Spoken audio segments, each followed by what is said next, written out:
had a great time just now. I had the pleasure of interviewing the coach Matthew Mountford, who is a British coach but working in North America. He is the executive director of a football club over there. And I'm not going to be telling you what we spoke about. All I'm going to tell you is that he's had supreme energy, supreme knowledge, and the rest is for you to watch. So go ahead and enjoy it. So today I'm delighted. I'm in the company of Mr. Matthew Mountford, who is a very experienced coach. He's held multiple roles. He's worked with a lot of age groups. He's got a very broad spectrum in coaching, I'd say. And as we can see, Matt is in his car. He's I'm grateful that he's given me time, but it doesn't matter where he's sitting. What's more important is to try and get as much insight as possible. So how are you doing, Matt? I'm not too bad, thank you, sir. How are you doing? I'm good. I'm good. Delighted, absolutely delighted to have you. So let's get cracking then. So you've worked with the age group of 4 to 10. You've been a women's team head coach and assistant coach. You've been an under 10 to under 15 coach, an under 19 coach, a technical director, coach educator, executive director of a club. You've done everything. So can you just why don't we hear from you how your journey started, a bit of your background and your journey from when you began till now? Yeah, absolutely. Yeah, I came to the States in 2014 now. I came to actually play. And like anything else, like when the playing career doesn't work out, you kind of transition softly into coaching, wanted to stay connected with the game. Back in England, I've been coaching really since kind of on an off part-time basis, since I was 13 years old, really. So since I was playing, because one of my coaches had a side business, so he was like, "Oh, do you want to work?" So anytime school was off, bang, I was doing the coaching. So that really stood me in good stead. Dealing with 3 years old at 13 years old is a big learning curve. So yeah, I mean, I've been coaching off and on while pursuing the playing career. Obviously, was fortunate enough to play in England a little bit, and then obviously in Canada a little bit as well, and then came over here to the States, and then transitioned into coaching and just kind of worked my way up from the very bottom all the way up. So started off with 3 to 5 year olds, just elementary school clinics, nothing crazy, just making sure the kids had fun. And then kind of word got around a little bit. I was working as a personal trainer as well. And so I had a bunch of clients whose sons or daughters wanted individual attention. And they were like, "Oh, well, you have an accent, so you must know what you're doing." So that's kind of how my coaching journey started in America.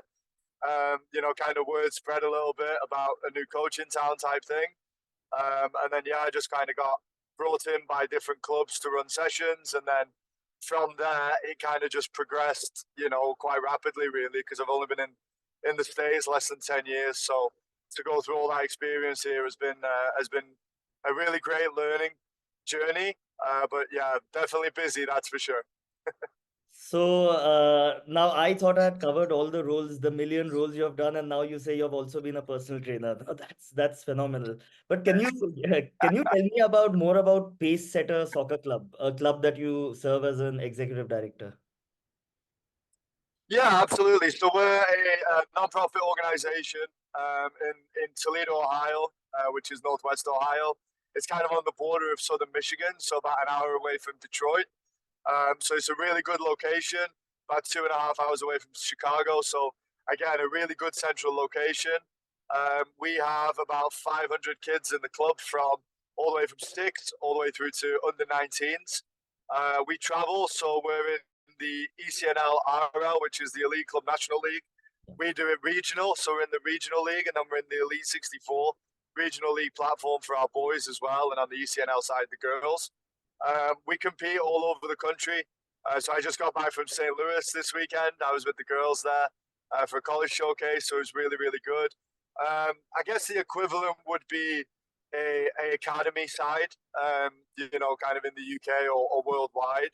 But in America, the club soccer dynamic is so different that we have Category One academy facilities, but we're a non-profit organization. Right. So yeah, we work in the paradigm of youth soccer in the United States, but we're governed by the United States Youth League, and then US Club Soccer as well. So USYS, and then club soccer as well. We have all different ages, all different leagues, all different platforms, and all different pathways. So if you want to play college, we can definitely help you do that. And we have a long history of doing that. And we also send kids to the professional level all over the world as well. So we're very blessed to be able to do that with the resources and the coaching pathway that we offer as well.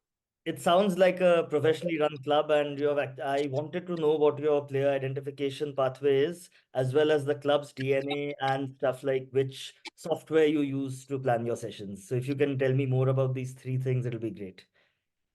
Yeah, absolutely. So the pathway is essentially the youth soccer, and then there's multiple avenues that you can go, but we kind of go in that ECNL side, E64 side, just to create maximum exposure for the kids. Yeah. So if they want to play at college, especially, those are kind of the showcases and the leagues where you need to be, present in, because that's where the coaches go to recruit. Yeah. And that happens as early as 15, really. I mean, you can't talk to somebody until their junior year, which is about 17 years old, 17. Makes And sense. so from there, we're just creating relationships and pathways by exposing them on those stages, supporting them in the environment. And then what they do with that opportunity is what they do with it. But we at least create those opportunities for them. And Right. so it's something that we're really proud of, because we're just giving kids a chance to play at that next step. So, which is what it's all about. In terms of a DNA, when I came in, there was a club that is a long history and tradition. However, in terms of a vision and a DNA, Yeah. it was probably kind of lacking. So we changed everything, fit into, as part of the reason, and my role is to try and create that vision and mission. And then we live and breathe that every day. So in terms of the Pacesetter DNA, we want to be, an attacking team. Who doesn't? We want to be a possession orientated, but with a purpose, right? So we don't just want to knock the ball around and have opponents shift side to side and it be easy. We Yeah. want to penetrate as early as possible and get in behind the opposition lines quickly and efficiently. And so, I think in terms of our DNA, that's what we try and implement Yeah. club wide from a really, really young age. We focus, our foundation phase is about 80% with the ball and 20% without it. We have a long-term athletic development plan. So in terms of the pillars of performance, we're looking at, efficient moving. So, if you can move efficiently with your body and you're robust and things like that, and you can turn and you can change direction and, think just basic physiological things, but that will help create that kind of performance environment pathway later on in life, because you'll be able to control your body more. So we focus a lot on that on the foundation age groups. When it goes to youth development, that's more your skill acquisition. So you transfer into learning from practice to the game, and then the technical and tactical side of things. Social development, of course, always prevalent in every session. We do that in different ways. We, different captains maybe.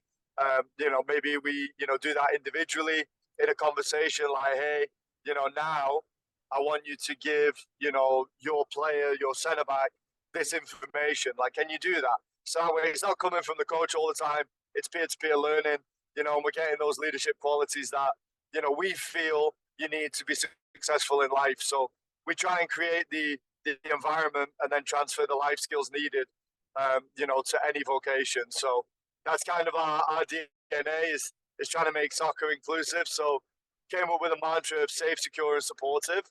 And that encompasses the environment that we want to create. So we want kids to have a place where physically they're safe, right? Secure is more a case of emotional safety.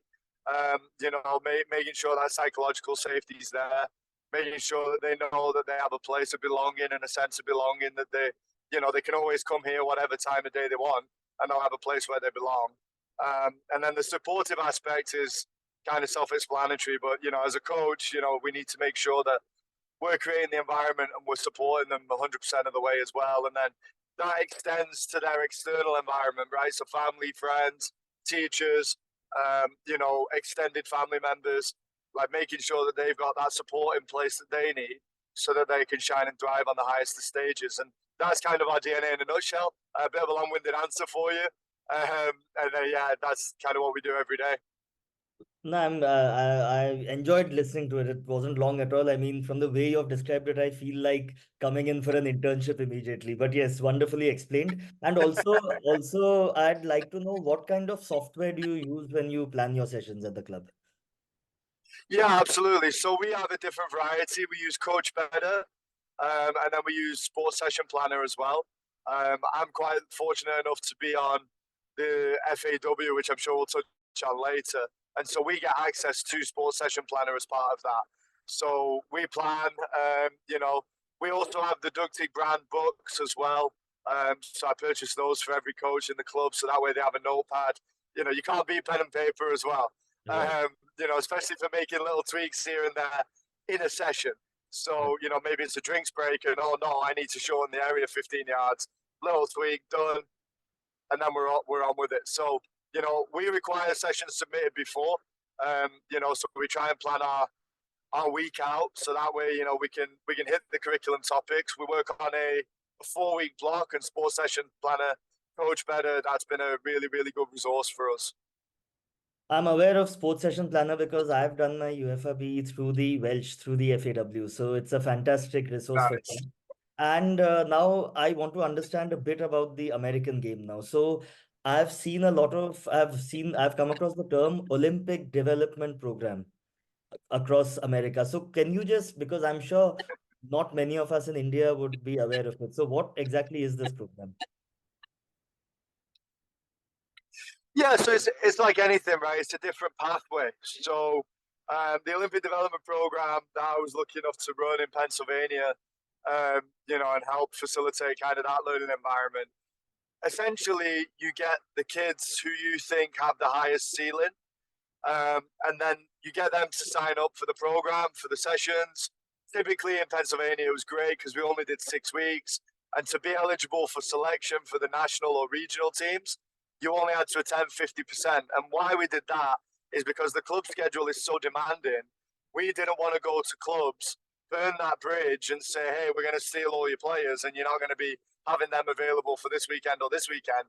So we had a really good rapport. It was a great system. Not every state does it like that. Every state is different, which is possibly a challenge of the Olympic Development Program. However, it's just another pathway, and it creates a different kind of exposure for the kids that go on to the higher levels. I mean, when you're talking regional and national team, then you've got your big colleges looking, the professional teams, the MLS, the USL side of things. That's where they're at the events for. So in terms of the program itself, it's just another platform and another opportunity for the kids to have, good training, good environment, and then a different kind of exposure in the games as well. So it's just a different pathway. So would you say that this program basically identifies and recruits the best ability players in their age group and then they become the pool for the national team and for higher teams? Is that what it is?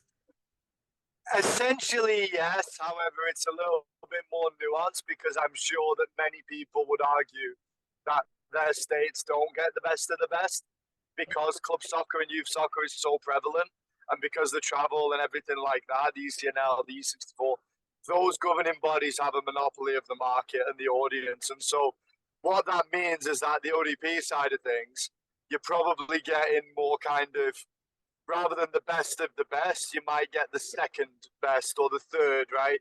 And so it's no longer a case because there's so many different platforms in America that there's nobody's getting the best of the best. That's the problem that we're having at national team level. What you see now is nobody's getting the best of the best is the harsh reality. Maybe the MLS teams, maybe. Understandable, but I'm sure it's a good I'm sure it's a good program. I'm sure there are many more Oh, positives. for sure. Yes. No, Now, there's so many positives. right. And now I'm going to really dig into the method behind your success, the method behind your madness. So, I was intrigued to know. So, you have been a women's team head coach at university level, and you have developed a plan that has brought in academic as well as athletic success. So, you have kind of done a holistic approach there. So, what exactly did that plan look like? Yeah, great question. I wouldn't say success, by the way. We're all still learning, and me in particular. So I definitely would have said I've been successful yet. But in terms of developing the plan, I was at a junior college, so to give you a point of reference there in terms of a head coach, when I came in, we had a $400 recruiting budget. It's 32 grand a year to go, so $32,000 a year to go. Essentially, we had 8 players when I walked in. We ended up with 18 and 22 by the final year, which was good. I mean, in terms of the plan put in place, it was strict standards. So we had team meetings and expectations early on that, if you were gonna shine and thrive in this environment, we were gonna make it the best environment we possibly can for you, because we know that, in terms of the JUCO, you need certain GPA requirements to then graduate. And so the idea was, hey, play for 2 years, have a great experience for soccer, but your academic success is more important because we want to get you that 4 year degree. And so at a junior college, it's only 2 years and then you graduate out. So it's just giving them that chance to make sure that they're hitting those benchmarks so they can get into an accredited university for a bachelor's and then master's and, hopefully PhD degrees, which we've had actually recently. So yeah, it was all about creating the structure really and framework around that. So that was pretty boring in terms of the kids because they were like, "Oh, why are we doing this?" But it was meetings, it was academic meetings. I would check in with their counselors, their academic counselors, every week, making sure that hey, I want to report on this so I can see who needs help in what, and then from a coach rather than a professor, leverage that relationship a little bit so that we can help and again create that safe, secure, supportive environment that we talk about here at Pace Center. I was doing that, 6, 7 years ago at college. So yeah, it was all about putting the processes in place so Right. that way the student athlete could succeed, you Well, know. the players must find it boring now, but they'll thank you 10 years later because the harsh reality is that not many players become professionals. So it's good that you're kind of putting the building blocks in place for them to become successful. Now, in terms of coaching, I would say my biggest fear, something that I'm not very good at right now, is coaching 4-year-olds. And I believe that if you can coach a 4-year-old, you can coach any age group, and you have done that. Amongst the million things, you've also done that. So I wanted to understand what kind of KPIs do you keep when you coach them? Like what kind of objectives do you want to achieve with them, and how do you ensure that it's a smooth session, a smooth and effective session? Well, I mean, to be honest, in terms of KPIs and things like that, it's really, really basic. I mean, they're forced so psychologically they can't even process sharing. So there's not that every single person has got a soccer ball. That soccer ball is anywhere between size 1 and 3, no higher, just because of their foot size. So we don't want a size 5 bouncing off the shin everywhere. And then it's just fun little games. So Simon says do 20 toe taps, right? And then you're energetic throughout the session. Your enthusiasm rubs off on a kid, and every kid, your dignity goes out of the window the second you come up to practice. So any kid loves somebody who's like the class clown, right? Who's the entertainer.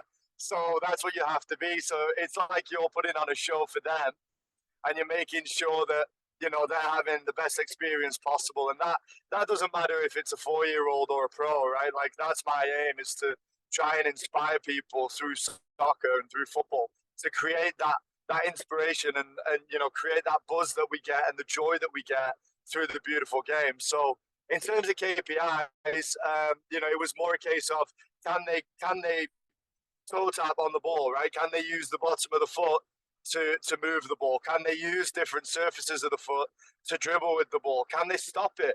So we play red light, green light, right? What does red light mean? Stop. What does green light mean? Go.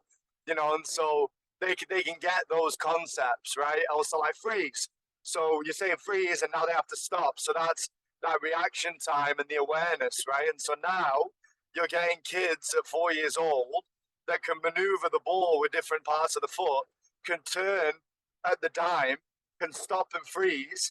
And again, like that leads to their long-term development in terms of an athlete or a soccer player or a soccer player rather. So in terms of the KPIs, that was a big one. Can they use all parts of the foot to move the ball around? And then can we create a really, really fun environment where they're engaged and inspired every day?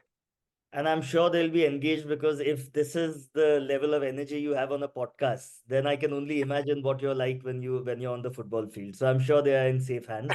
And now when we go on to a higher age group, so the age group where technique and tactics comes into action actually. What kind of structure do you put in your sessions to ensure that it facilitates maximum learning?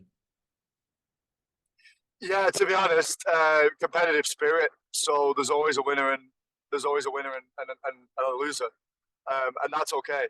That's okay, right? Like we want to develop people that are psychologically resilient and can overcome adversity. So when I say shine and thrive on the highest of stages, that comes from, and you'll know this from the FAW, that Yes. comes from the Carver model of resilience, right? Right. So we have a lot of kids that through generational society, and I have a 7-year-old daughter, and she's the Right. same.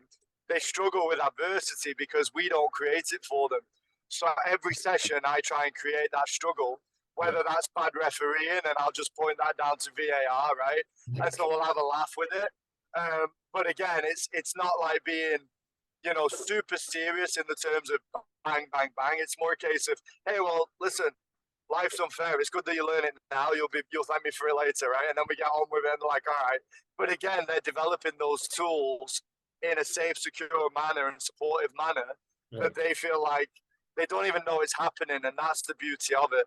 So in terms of session planning, we have 4 principles of play: in and out of possession, right? And then it's based off of the opposition. So everything that I want to see and do is there's games, right? There's 2 teams, Right. and it looks and feels like the game in terms of the distances, in terms of the tempo, the intensity, in terms of the competitive spirit, Right. and in terms of how the session looks. So, in terms of the tactical, yeah, I mean, if we're breaking lines, then I'm talking about, yeah, we want to break lines, but what does that mean? Well, simply put, play around through or over Right. what they're doing to us. So if they're pressing us high, then yeah, we might play short once, but then the space is going to be in behind. So where Right. are we looking as that's happening? So it's everything is oppositional based. So what they're doing affects what we're doing on the ball. So it's all kind of triggers and cues. Right. And how do you train those triggers and cues? Because I'm sure you don't have the luxury of scouting every opposition, analyzing every opposition. So how do you train those split second decision making throughout a season? Well, you teach them different frameworks, right? So that would be okay. Hey guys, to be honest, myself, I focus on what we do rather than the opposition in Right. terms of on the ball. And like I want to be so good on the ball and Yeah. coordinated movements and efficient timing that it Right. doesn't really matter what you guys do because we'll have a solution for it. And Right. so how we create that is simply putting them in that environment. So, if we're doing a build out the back session, for Right. example, and we're breaking the lines either, through, around or over, but we're looking to build out the back, then I'll put an opposition in with a high press, Right. right? So and I'll condition that game. So I'll say to the opponents, hey, they can't have more than 3 passes, and when you win it, you got 4 seconds or 5 seconds, Right. depending on the distance. Usually I have it like 20 yards, so you Yeah. got 5 seconds to get a shot off, So right? So my it's creating that match intensity and decision making process. my understanding is that you put a lot of focus on managing the opponent team in your sessions. Is that right? Yeah, Yeah, yeah, brilliant. absolutely. Brilliant, brilliant. And now from a coach education perspective, now I have my reasons to say that the FAW are the best and most convenient coach education association around. But I'd like to hear from you. Why did you choose the FAW over the FA or the Scottish FA or the USSF or anyone else? Yeah, to be honest, I felt like the USSF courses were quite rigid. Yeah, For example, they don't teach technique, yeah, so they don't teach a technical focus, right, on the earlier licenses. right, So how are you going to correct it if you don't know how? So there was no mechanical movement, and my argument is that in America, that's what they need the most because they are the most athletic that I've ever seen. They're the right, most naturally fit and gifted in yeah, terms of athleticism and right, speed and power. If you refine the technical ability, oh my goodness me, you'll have superstars on your hands. right, And they just don't, and not enough coaches know how to teach it, and right, that's the problem. So for me, I saw that early on and was like, okay, well, I was going through the D, the C, and everything with the USSF, and it was kind of like, oh no, it's my way or the highway. And I'm like, well, there's no right or wrong in coaching. So why are we trying to reinvent the wheel type thing? Yeah. So then I got involved with Challenger Sports actually, Okay. and a guy called Steve Richards, who I owe a lot to, and I'm lucky to call him a friend and a mentor still today. He recommended the Welsh UEFA-C, and they were putting it on in San Diego in 2021. So COVID time, etc. So I went over for there, and then that kind of just, yeah, I mean, all it was mechanics and how you incorporate it into the session. And then I was like, oh yeah, I'm having some of this. I want more. And then I was lucky enough to be recommended for the UEFA-B, and then I've currently got my A in progress. So yeah, I mean, in terms of the FAW, I think I just really like how simple but effective it is. Yeah. Like it's very simple, but it's so detailed and it's so fine tuned that it was really, really, really good. In terms of Scottish FA, I've got friends that are on the course there, and yeah, it's really good. It's really detailed. But I just think with the FAW, they get that balance right between the analysis type coach, and then the actual practicality of it. Right, right. And would you agree that logistically, the FAW are a more convenient option for coaches who are based overseas? Yeah, I think then in the Scottish FA, yeah, I think the English FA is very, very difficult. Right. But also I think the Welsh is as well, because same with Scott, because they want to promote their homegrown coaches, and that's no problem with that. Right. So yeah, I definitely think it could be more of a convenient one, but certainly like with you being in your A, I don't necessarily think I'd use the word convenient.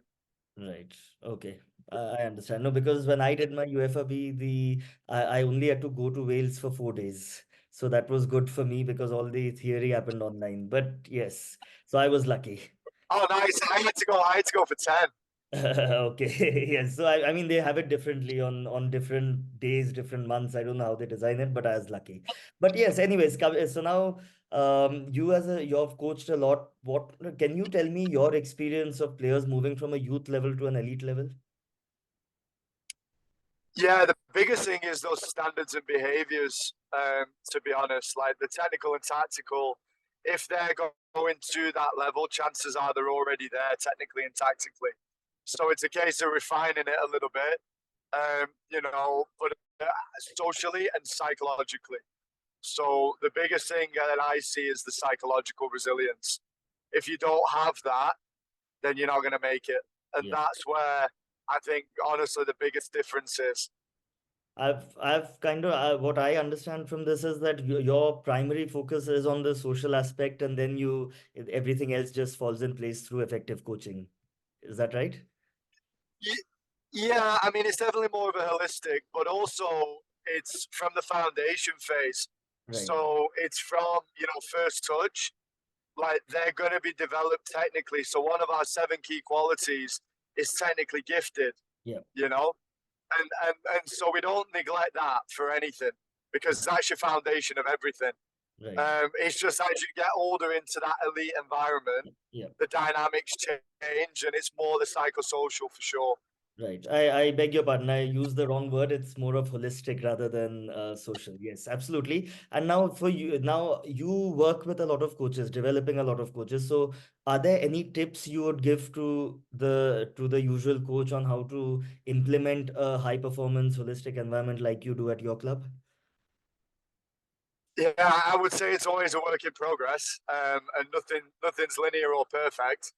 So I would be I would definitely preface it by that, because I think we have an idea like, oh well, we have the framework here, and so now everybody's going to be on board and doing what we want, and we're dealing with human beings as coaches who have got a lot of experience and might think that they their way and what they know, right? We only know what we know, and so it's definitely challenging, but I think in terms of a good base is just making sure that the sessions look and feel like the game.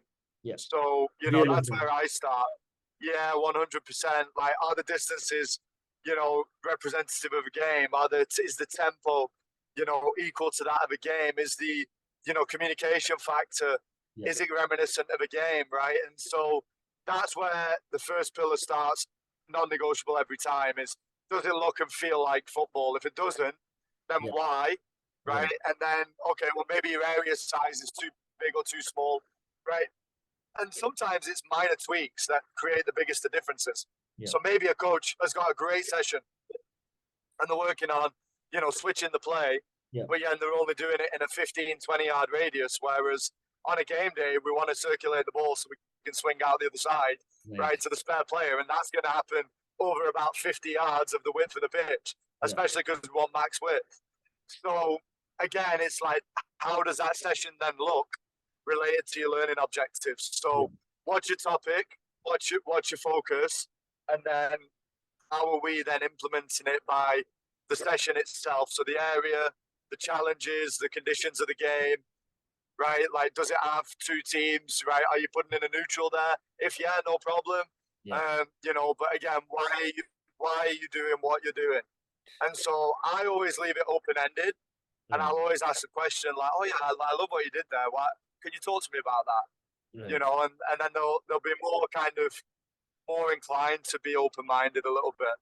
There is, and keeping it real, from what I've understood, you want to keep it real, and I say genuinely that this is, of course, for a YouTube channel, but also the learning that I get by, interacting with coaches like you, it's immense. And you have also done a role overseeing the development of young coaches. So can you tell me what it looks like? How do you, what exactly do you do when you mentor younger coaches?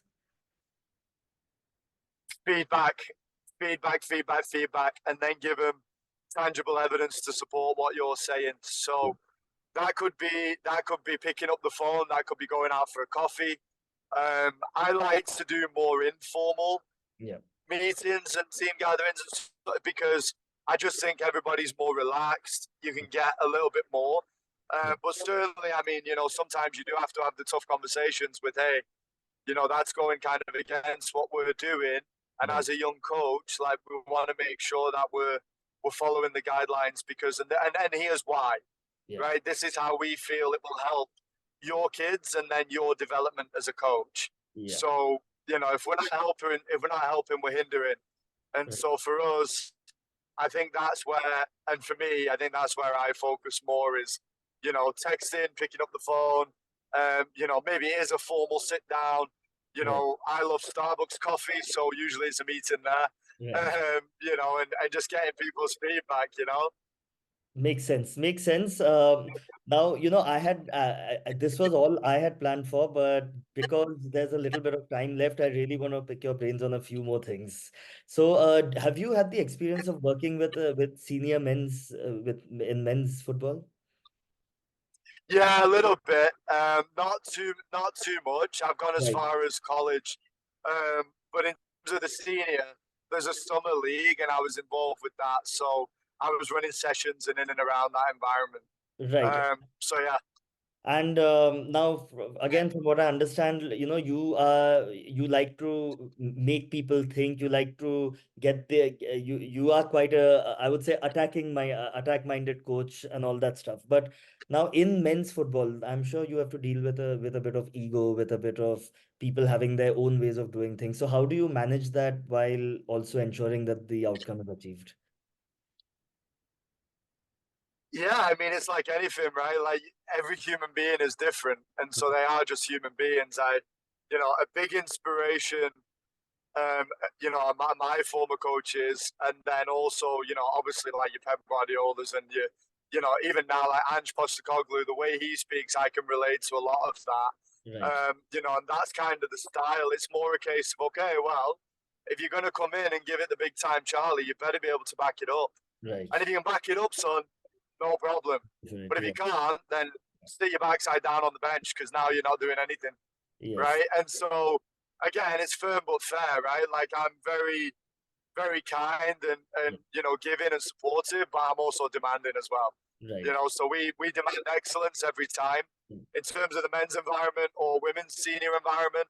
Yeah. I'm lucky enough to work with different pros at different levels, and so whether that's a massive college over here, which is just the same as pro, Right. or at actually people going in for the US youth national teams Right. and stuff like that. Like I'm lucky enough to work with them all. So really, it's about standards, and then managing the ego is just, you know, again, it's feeding into it a little bit, but it's also saying, hey, come on, you're better than this. Like, don't drop your standards, because when you drop 1%, we as a team drop 20%, and no one can afford that. Right. So, it's lifting them up and making sure they understand that, Right. yeah, you have a big responsibility, as Yeah. does everybody. But maybe you're my 10, and you're Right. the most dynamic player on the team, so I need you at optimal levels. Right. You And know. maintaining high standards. And now for a dynamic coach like you, who's got all the experience, there is a lot left, but you have also done a lot. So now what's the prospect? What are the prospects for someone like you to coach a professional team in the USA or Canada or anywhere around? Yeah, I mean, I really don't know. It's something that I would love to do, of course. I mean, in terms of, opportunity wise, if it came up, I would definitely, consider it. Right. It's an environment that I want to be in. Yeah. Yeah. No doubt about that. And I think I would do well in the professional environment as well. Right.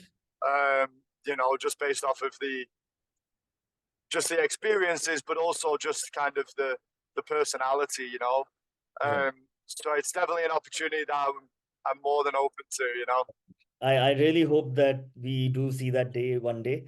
And what are your future plans now? Because you are from the UK, so do you miss home? Do you ever plan on settling back in the UK ever? What are your future plans? Yeah, to be honest, I try and enjoy the moment more than Right. anything. Yeah. I try not to look too far into the future because it's scary.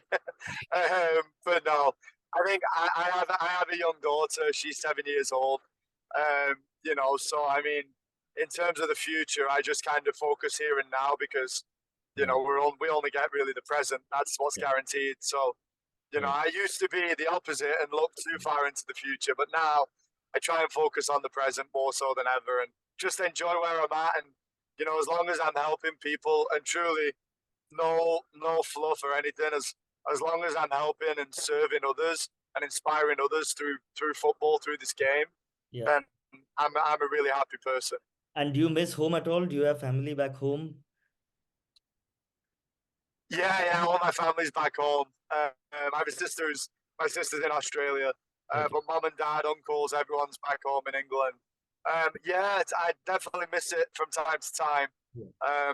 I need to get back there more frequently, but Right.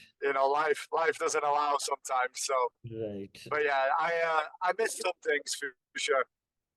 This was an amazing podcast, an amazing chat. I would just say an amazing informal chat. And I loved your energy. I loved the knowledge that that you have you have given an insight into in these 30 minutes or 40 minutes. And I really hope that you excel. You are excelling, but you do eventually end up in the pro game. It's just a matter of time. And thank you so much for taking time out because I know that you have another meeting to go for. And yes, it was fun to see a coach do it from a car. So that's good. Yes. Yeah. Right, thank you so much. You're too kind. I'm just trying to help people. That's all. That's all it's about, right? Right. Wonderful. Thank you so much. Thank you for your time. No worries. Thank you very much. I've loved this. Thank you so much. Appreciate it.